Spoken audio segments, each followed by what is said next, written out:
It's edging ever closer. This is our penultimate Road to Cheltenham episode before the big one, of course, which gets underway 2 weeks at time. We cannot wait, boys. Does it feel like it's just around the corner now, 2 weeks, Joel? Yeah. I've got 12 degrees today in Cheshire. So you're looking outside, the leaves are about to appear on the trees, and Langadown goes, them ulcers are feeling fine. I could do with another 2 stone off my back, but we're all ready. I'm starting to get ready now. So are we all together next week in an actual place as opposed to like weird group chat friends in We've got to do it. We've got to do it. All hold hands and sing songs. Yes, we're all going to do it. And Frankie, look at him. He's got his shirt on. The next one is his tweed jacket. And then he'll be heading to Cheltenham Festival, won't you? Yeah, I'm building. Yeah, I thought I'd get the shirt on today, fully suited and booted next week, and then we're rocking and rolling. 4 weeks of good racing, 4 weeks of great racing. I think it's it's always a great festival, but I mean, I think it's quite a competitive one this year. Last year we had a lot of odds on jollies, didn't we? And for some people that ruined it a touch. It's really competitive this year. Some great racing to get stuck into from a betting perspective, as well as obviously, as is every year, a viewing perspective. Which before we start, can I ask a question? Which of the shorties is letting us down, apart from John Bon? The Supreme. Ooh, really? Copec the boards. I'd take him on out of all the shorties. I was thinking about that. He will be taken on. First one, the bookies want to get him in the satchel. He will be. He won't be odds on the day. No. And you think John? But he's short enough for a Supreme. Interesting. Okay. Who would you take on? Who's the most vulnerable fav? Do you know what? I love him. I absolutely love him. I think he's going to be a star. I'm just wondering, 2 miles on the old course and the way he jumped last time out, and there's a bit more opposition all of a sudden. People are offering to throw the hat into the ring with Sergino out, whether Madgeborough is a little bit. I know he's going to be a star. I know he's going to be a star, but 2 miles, fast track round there. I don't disagree. Nick Anderson's thinking Django Bay could go. You've got a couple of others from Ireland. I don't know. Give me another week. I'll answer this next week. Yeah, as an avid Madgeborough fan, as listeners and watchers of the show will know, I don't disagree. He's very short, isn't he? He's very Judas Iscariot here. All the year you've been going against Madgeborough beats Sergino. I know, but his price is ridiculous. Right, I'll tell you what, that's where we'll start then. Right, before we do, nominal no bet, of course, on the Cheltenham Festival. Now, have your bet, and if it doesn't run, of course, you will get your money back. And also, of course, please like and subscribe. You mentioned we've got our final show next week. We'll let you know in your inbox when it is ready to listen to or watch, of course. So like, subscribe, and we'll let you know when our final Cheltenham episode is ready. And, of course, all the punters guys that we're doing, try and put in the right direction, a few winners on Fridays. But let's start with that then, because, all right, Madgeborough is short. His second favourite is Loader Sud, and he probably had his form frank just by standing in his box this weekend. His price would have shortened a little bit because Rubo did the business for him in the Pendle. Now, I'm guessing he's Aintree bound, but he got to within a length of probably, 80% Loader Sud at Warwick, Frankie? Yeah, his form has been franked, which we expected, we thought would happen. And it does just add another little boost to quite a complete profile for Loader Sud when you look at him for the Arkle. He's unbeaten over fences. He jumps well. He has beaten good opposition. If you start to kind of build a profile of a horse when looking at a race, he does tick an awful lot of boxes. I'm not saying that I think he'll beat Madgeborough. I'm saying that Madgeborough is very short and has me slightly worried. This is the time to, after time, and say, well, we put him up when Madgeborough was 9-4, 2-1 or whatever. I'm very happy sat on that bet.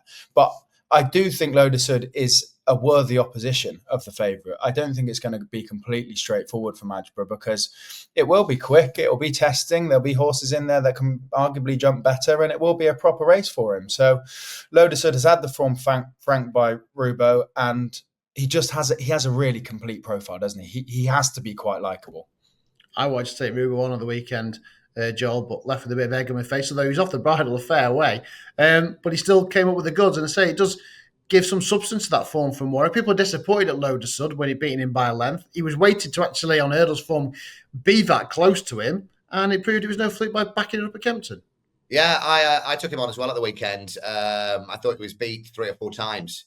I thought it was a brilliant ride. And genuinely, I'm saying this, don't take this the wrong way. If you watch some of the American racing, when you see horses have had the Lasix or whatever it's called, and they keep going and go through that pain barrier. Obviously, I'm not saying for any moment that that's the case at all. It just looked like he just kept on going, kept on finding. I thought it was a brilliant ride. And one of those old hardy horses that you don't really see so much nowadays, the ones that just keep on grinding and knowing their job. And I thought it was an absolute pleasure to watch.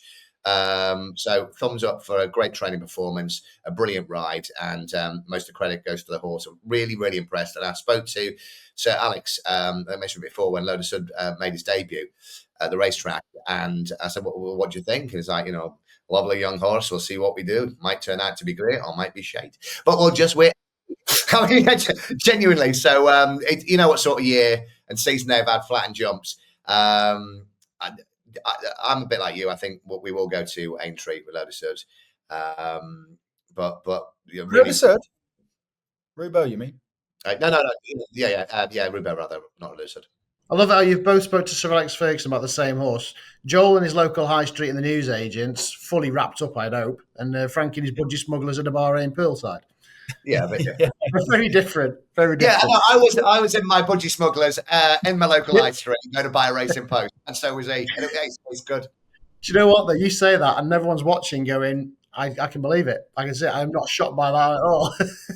Right, I'm going to start with you for this one, Joel, because we didn't really see much this weekend in terms of obviously the graded races for the festival. What we did get is some form lines, and in the Adonis, the beating of Mambo Man kind of let the form of Lua Lamba down a little bit, and also Nicky de Boinville was obviously on luck on Sunday, funnily enough, and you kind of bought into that the way he was thinking about. He's not said which one he's going to ride in the Triumph yet, as a bit of a negative. Well, I thought it was, I'm very aware of how the Nicky Henderson stable works at Seven Barrows, where a horse drifts and then he comes on with the gilet of doom and says, I've got an update for you. Unfortunately, this is what's happening. And Lalamba has drifted and come back in a couple of times throughout the week. Not massive drifts, but fairly concerning if you back that. And then yesterday, after the interview, I thought Nicola was brilliant. Really pushing Nico, and they've got a decent relationship. And he's meant to be the ice cold man, isn't he, Nico? And the cheeks were going red. And a lot of people have said this morning, 24 hours later, that he was playing politics and not actually answering the question. But when asked which one he would ride, so of course you would ride Lalamba, he was like, I didn't say that. So there's a possibility he would ride the other horse, the Lady Bamford horse, and he's and then he was, So I was a little bit, not perplexed, but I was a little bit like, what the hell's happening here? Is there more to this? Or am I just looking at it like a Netflix drama? Because that's what Seven Barrows has been in the last couple of years, hasn't it? So I was a little bit confused over the weekend. Yeah, I think that plays an element, doesn't it? What we've seen in recent, obviously, Sergino, we know he's obviously injured, and what happened with Constitution Hill, Altior, Sprinter Sacra, John. But what's happened before Seven Barrows kind of precedes it when it comes to now these high-profile horses. But I'm pretty sure Frankie on the other side of the fence, because he replied to you in the message, which was quite funny. You think it's nonsense, and Lua Labamba's absolutely fine, and I know we like East India Dock in the Triumph, who is challenging for favouritism now and is ahead in the market in some books. You still think Lua Lamba would be Nico's ride and be a strong challenger on the day? Yeah, I think it was Nico being Nico. He's enjoying himself in the media this year, and he's having a bit of a laugh with journalists, and that's coming through. And I think the rosy cheeks were because he cracked a bit of a joke and then wasn't embarrassed by himself. I don't think he's embarrassed. But just, he cracked a bit of a joke as to what was a serious question, and then maybe had a hot flush or off the bridle, as Nick Luck described it, as a result of it. I don't think he felt under pressure because he's not going to ride Lulamba. I just think it was the way the conversation panned out. That's my opinion. But I can add some fuel to the fire for speculators, for people that like to indulge themselves in the will he, won't he, and the WhatsApp chats, because I'm in a WhatsApp chat with a load of lads that have backed Lulamba at a huge price. I haven't, but every time that the horse drifts on the exchange, they're the first ones to message. So there are plenty of people out there watching the markets. Today at the Thoroughbred Industry Awards, I interviewed Simone Maloney, which is one of the greatest names in racing I've come across, who works for Nicky Henderson and looks after Palladium. That's his baby. They get assigned 4 horses at the Henderson yard. They ride other ones as well, and the good riders will train up the boisterous youngsters, but they get assigned 4 horses to work with, and Palladium's his. And I said, what did you think of Nico's Luck on Sunday interview? And I was interviewing him, so I couldn't push too hard, but he said, well, I was waiting to see what Nico had said. So in his mind, he was curious as to what the jockey would choose. So that would suggest that the mind is actually not made up. He said he was watching. He goes, I was waiting for Nico's answer. Okay, Palladium's his boy, and that's who he looks after, and his heart's in Palladium. He feels like he has a rivalry, almost an inter-yard rivalry with Lulamba. But for speculators' sake, maybe the mind's not made up. And James Bowen was sitting there with a bacon sandwich going, I'll take the ride. I don't mind riding along if you like. Here we go. If it's that hard to decide, I'll be happy on either, yeah. I mean, to be fair, this is one decision he's got to make. Paul Townend's got about 26. Yeah. It's one of them, isn't it? But we're focusing on that one in the Triumph. Yeah, that'll be watching space, and the market can have a big reaction I think it's unlikely, but if he was to take the ride on Palladium, although it is a classic winner, of course. What about the Supreme Novices? Triple E Flyer won the Dovecote. I mean, obviously he's into 20-1, but that 20-1, taking out the new line who's Turner's bound, is the shortest price British trained runner in the curtain raiser, Frankie. Yeah, I wouldn't discount him. He's our best British chance, and he actually put in a huge performance. Just to rewind, one quote on Lulamba is, although Mondo Man disappointed, St Pancras did run okay, and he was 20 lengths behind Lulamba. All right, he's entitled to improve for that run, but so is Lulamba. So in some ways, the form wasn't franked by Mondo Man, but St Pancras did actually run okay, and he was thumped by Lulamba. So I don't think you'd be giving up hope on your Triumph hurdle favourite or second favourite Lulamba. But yeah, Triple E Flyer, big performance. The substance to the form's actually all right as well. Like he's been beating the right horses. You know, Miami Magic, who was beaten at the weekend by Triple E Flyer, wasn't miles behind Potter's Charm. All right, Potter's Charm isn't the favourite we thought he might be, but he's still a very good horse. He's a grade 1 horse. And you could argue that when he was beaten, maybe they just turned him out a bit too quick, and that might be a result of a poor showing. So I think that form ties in nicely. Celtic Dino's a nice horse who was in 3rd. He's been running well. You know, the right horses were in the race, and he's done it easily. I wouldn't say he's a Supreme Novice winner, but I would suggest he's overpriced maybe. Like I would suggest he's in with a squeak. And I suppose it's kind of nice, Joel, for Fergal O'Brien in this sense. I mean, there's a lot of talk about Dysart Enos last year, who's ended up missing it. But he's got one here that's going under the radar. All the talk about the Irish Copet de Borden. He's go about his business quite happily, under the radar, and, you know, could run a big race. I was really, really, really impressed. Made a couple of mistakes. Has got to jump up that, or brush up the jumping, so to speak. And also, I think it's been reported that that Triple E Flyer bred from a nostril as well.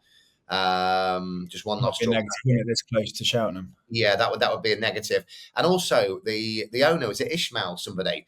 Good looking guy. I don't know if you saw him on TV. And he was like one who's not been around for years. All you saw was like the glasses, the amazing suit. Respect. Yeah, he was standing there, and I'm like, oh, here we are. He's one of them. And I think Chapman mentioned it as well. He was an absolutely brilliant talker, eloquent. He was fantastic. And also being quite a politician, not just, we'll leave that one to the judge. We'll leave that one to the trainer, where we go in, because he's been burnt before by going to Cheltenham with a younger horse or whatever. And I looked at it, and I thought it would be somewhere between 20 and 25-1. And I think, obviously, it's Britain's best hope because we've got bugger all else. I think we'll love getting up that hill. I love the way Triple E Flyer finished off that race. The two things, the negatives would be for me is, you can't make this mistake at Cheltenham. You know, the cliche bell's out here already. And also, it's the bleeding through the nostril, you know, and vets will know a lot more than me. But they were the two little negatives. But straight away after that race, without knowing anything else, I thought it was hello, because we're British, you'll get a price on this. So no, I was really impressed, and I'm chuffed for the team. Quite clumsy looking, wasn't he? Yeah. Looked a bit Looked a bit like I don't know. Novices. Yeah. Me and you've been for a couple of pints at lunchtime, and it's just the cold gets on your chest and whatever. So I mean, that is. I'm just trying to think where else he's wrong, because that is Musselburgh and Kempton, and obviously Cheltenham would be a very different track to those pair, wouldn't it? It was second at Chepstow and Market Raisin, second at Aintree last year in the big bumper as well. So it's not too. Yeah, we should handle the track. I think it was my horse, and I was in a position financially, and I don't know what this dude's financial position is. I would definitely save the horse to Aintree, especially with the bleeding. Get more time to brush up the jumping. We know to Aintree, so that's what I do. But there again, I've got a horse going to Stratford on the Monday of Cheltenham week. So what do I know? Oh, yeah. Well, we will want to hear about that next week, so hopefully we will. Yeah. Right. What about the Mares Chase? Is this a little bit of a spin up with Spindlebury beating Bioluminescence? And the market told a massive story over in Ireland at Fairy House on Saturday. Bioluminescence weak in the market, money for Spindlebury. She got the job done. Spindlebury now usurping Bioluminescence in the market, 6-1. The other one out to 13-2. I think she might be ground dependent. She's a big horse, Bioluminescence. But it's another one for William Mullins on the boat over. It is indeed disappointing, really, wasn't it, by Bioluminescence? After the market told you what was going to happen. Yeah, that's true. I think it's the weight, isn't it? Was it not just the weight? A lot of weight. It was a lot of weight. Yeah, it was. They should be better with carrying a lighter weight and over 3 miles, whereas a bit more weight and over a shorter, harsher trip potentially. It was just a late drift, late move for the favourite, and you kind of knew which way that was going. And but I think she'd have to have quite a bit of rain at Cheltenham to take a chance by Luminescence. But to say Spindlebury threw her hat into the ring. Yeah.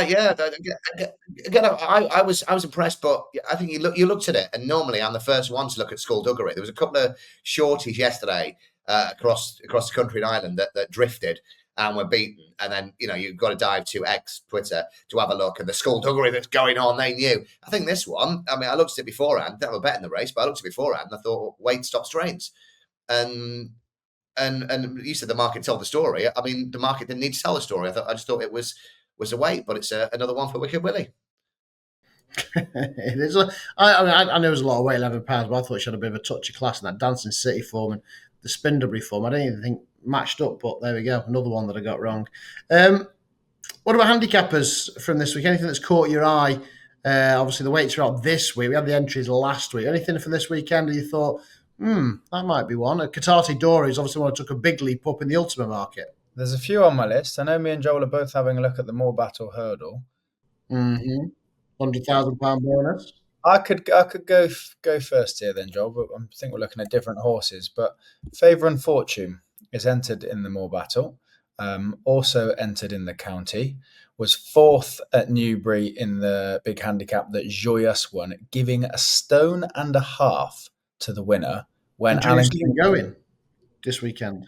When Alan King was operating at a 0% strike rate and his horses weren't quite finishing their race off. All right, his 10% only reached 10% strike rate because he's had one winner in the last couple of weeks, but potentially a slight turn in form. This horse won a really, really good Scottish champion hurdle last year, is off the same sort of mark. I honestly think could be the nap of Saturday and then will take his chance in the county. But I think he's a proper bet if he goes to Calso. And then off the back of that, you'd obviously give him a chance at Cheltenham with the bonus. But Favour and Fortune, what are we giggling at here? Joel having a bet with Joy and Mashan in the Moor Battle? Or? No, just obviously Joy used not going at the weekend, so Favour and Fortune's the new favourite. Oh, is it? God, this morning I should have had a bet. It was 9s this morning. Oh, it's 8s. So that's fine. Oh, sorry, an 8-1 favourite. Silly but me. It is a favourite. Oh dear. Yeah. Okay. Well, there you go. The market also thinks that Favour and Fortune is a right bet. But hey, 8-1, I'd be getting stuck into that on Saturday, and then why not have a crack at the bonus in the county? You two have a look at the mobile. Emmett Mullins is as well. He did it with the shunter. He's got this Vicio, I think it's called, isn't it? Vicio, Joel. But you got your eye on something chasing the bonus? No, I looked at the Emmett Mullins horse, obviously, because he did the shunter, as you just said. So the race is worth what, 130 grand, 100 grand bonus on top.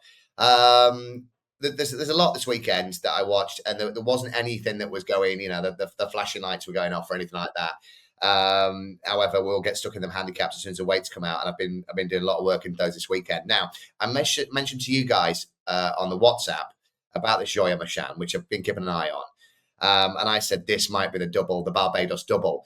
We'll go to Moor Battle. We'll win that. I think it was 10-1, and then we'll go on to win the Coral Cup at 20-1. That's a Barbados double. I've heard this morning 100% does not go to the Moor Battle. Goes to Uttoxeter over 3 miles, and then may go to Waintree.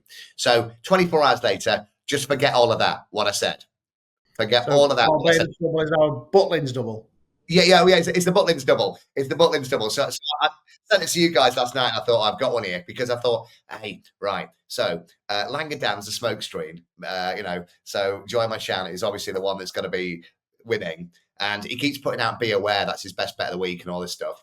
And I'm going, he's having us right off here. This Joya Machan is going to absolutely bolt up.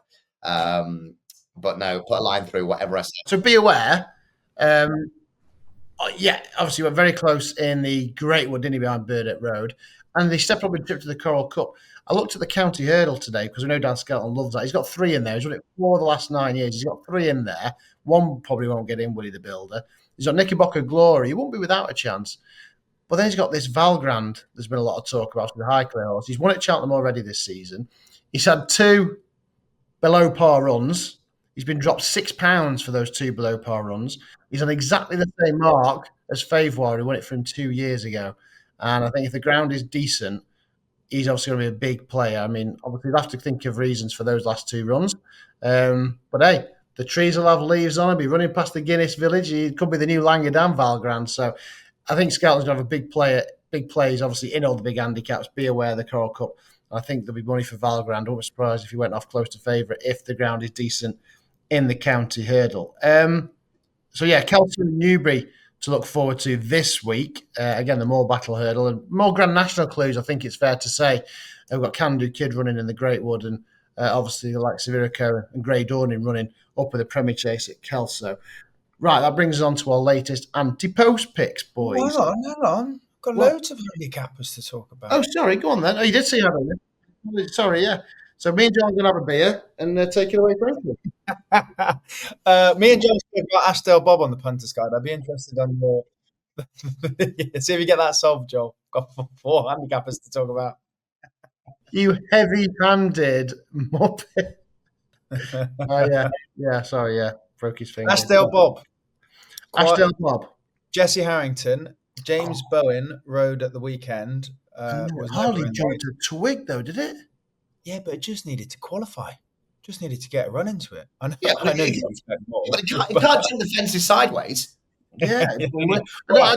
I thought he had a chance. I had a little bit on him at the weekend, but he drifted as well, didn't he? I suppose that was a sign, but I don't mind him drifting and running like an eye-catching 5th, but he's jumping. He ballooned the ditch. He actually slipped into one of them. I agree. Sideways, yeah. It wasn't a pleasing performance. I just can't quite get him off my radar because of just the experience he would have in a novice handicap chase, and the James Bowen, Jesse Harrington teamed up with Jatara. He was booked early, just all these sort of signs. But yeah, maybe he's blown his chances because he was poor at the weekend. One we've all talked about, the Changing Man National Hunt Chase. I think he'd be a proper horse for that. I think he'd love it. He just travels. He jumps. I think the Ultimate's so competitive, whereas you watch how he won at Ascot, I reckon he'd keep going. 3 miles 6, just keep on going, the same speed, jumps well, he doesn't make many mistakes. It's an easier race. I'd love to see him go there. And then... It's interesting, just going back to that, the National Hunt Chase. I mean, I was having a look at, I'll give you Antepost pick in a bit, actually. I was looking through the form lines.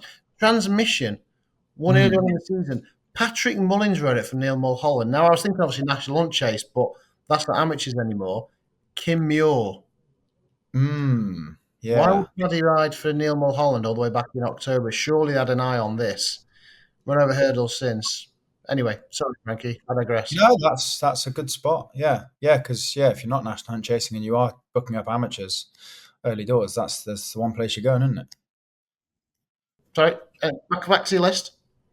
It's almost run out. Just a left field. Oh no, one that I think I almost got carried away with. Favour and Fortune Joyeuse, but also if that all pans out how I think it might. I know he's at the top, or she is at the top of the market, but Wadhill in the pipe probably for Gordon. He likes to win that race, doesn't he? And lots of strong. He has actually said if Brighter Days Ahead goes to the champion, they will supplement Woodhoe for the Mares Hurdle. Ooh, interesting. Well, that shows how much they think of her. So I guess wait and see where she goes and wait and see what happens in the Moorbow. But she's kind of one to keep on your radar. She's also got an entry in the Coral Cup. I'd say the Mountain Pipe's probably preferable, or as you've just said, the Mares. Right. I probably feel one Buston in the cross country. That's your lot. Oh, I've heard about this before. Was it who said Bustleton earlier on in the season? They ran him in two.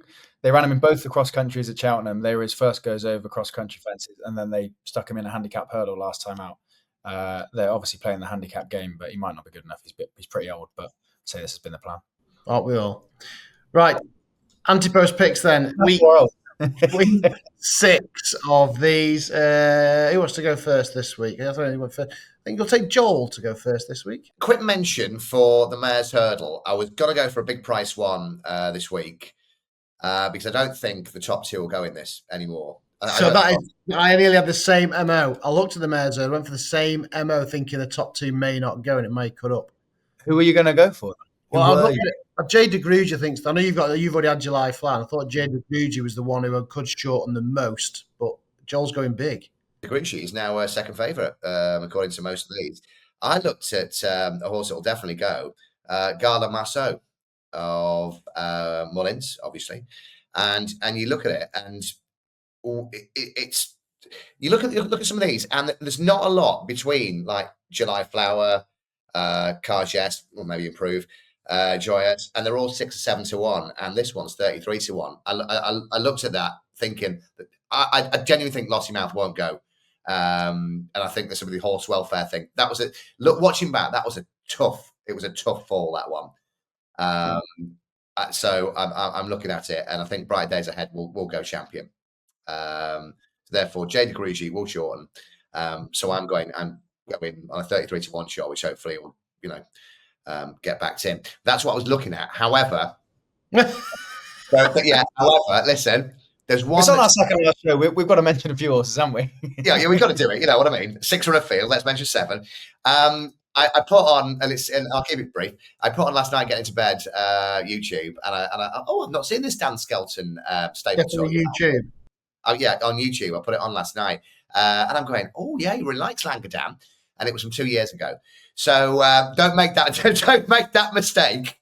Don't make that mistake, all right? I'm watching it, and he looks a little bit younger, a little bit fresher, or whatever. But I am going to go Langadam Coral Cup. It's not on the list. Make me sick. No, but he's definitely said he's going stayers. He's ruled out the Coral Cup.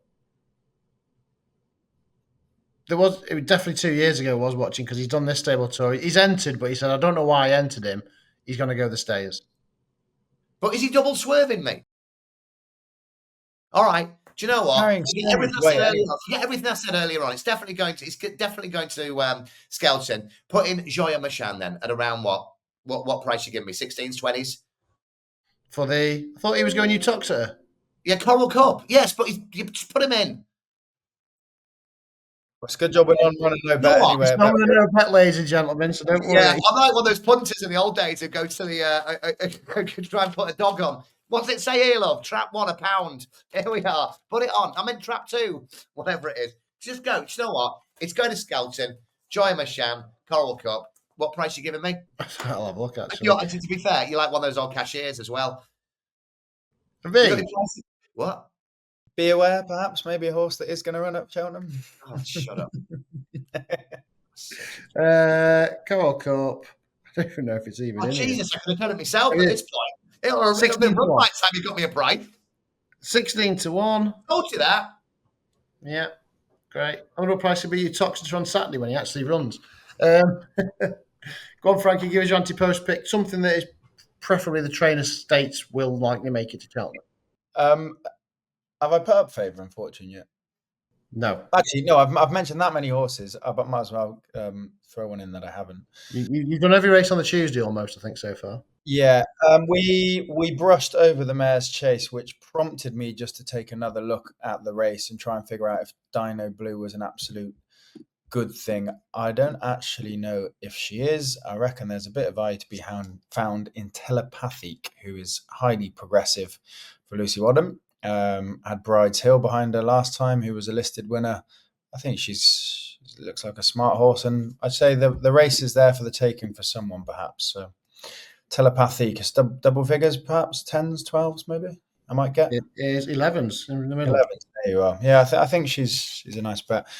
I wouldn't want to put up Favour and Fortune off the back of Joel's misplacing of horses in case we both put up horses that didn't make it to the festival on our penultimate week. I'll just be honest, wasting money in that race anyway, and because Panic Attack from Telepathy.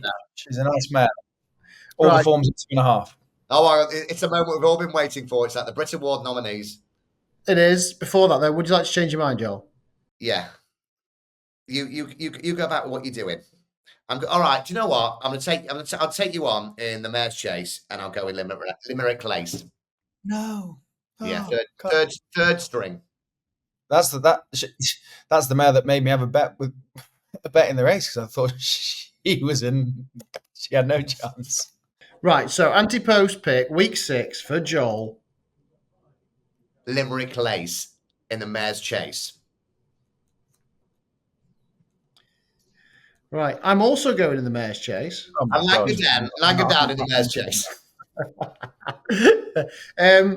Right. This is a horse I've had on my radar since the beginning of the season, and it is Haiti Couleur for Rebecca Curtis. I thought he was going to go ultimate, but obviously National Chase was mentioned in the season, and obviously that is now definitely going to be the aim and taken out of everything else. Real good prep run at Haydock, Newbury a couple of weeks ago, finishing third there. Looked a real nice mark off 135. Obviously, no amateurs, professionals can ride the National Chase. And I didn't realise when I looked through, Sean Bowen yet to have a Cheltenham Festival winner. Wow. That's cool. I think I'm right in saying that. I did have a look through and I couldn't find one. So, there's probably nobody riding better right now. And I think this one could break his duck. So the National Chase, the final race on the Tuesday, Haiti Couleur, one of the track early in the season, beating Transmission. I said who's obviously going to be another fancy, whether he goes Kim Muir here or wherever he turns up. But yeah, I'll do like Haiti Couleur. He's only 4-1, but I think he's going to have a massive chance of a nice mark progressive novice chaser in the National Chase for Rebecca Curtis, who knows what it takes to have a big winner or two, of course. Right. When was the last time you were winner? Was it my 10 to yours? That was Nicky Henderson at Fisher's Cross. Yeah, that's it. Yeah. I'm trying to think. There was another one. T for 3, T for 2, whichever one it was. Welsh national winner. T for something anyway. Anyway, we digress. Right, next week then, our final show. We'll get all our big thoughts and all our big picks. And I tell you what, I'll get off each one of us. We'll have a look. Should we have a Festival Lucky 15? Oh yeah. Yeah. Oh, yeah. Absolute Barbados busting Lucky 15 from the three of us next week. So we'll get that out for you. We'll all be joining us in person as well for our final road to Cheltenham before the festival gets underway 2 weeks on Tuesday. So remember, click, like, subscribe, and we'll let you know when there's a new episode, including our final one next week and all the Punters Guides ones as well every Friday when we look ahead to the weekend's racing. 2 weeks to go. You can almost feel it in the air.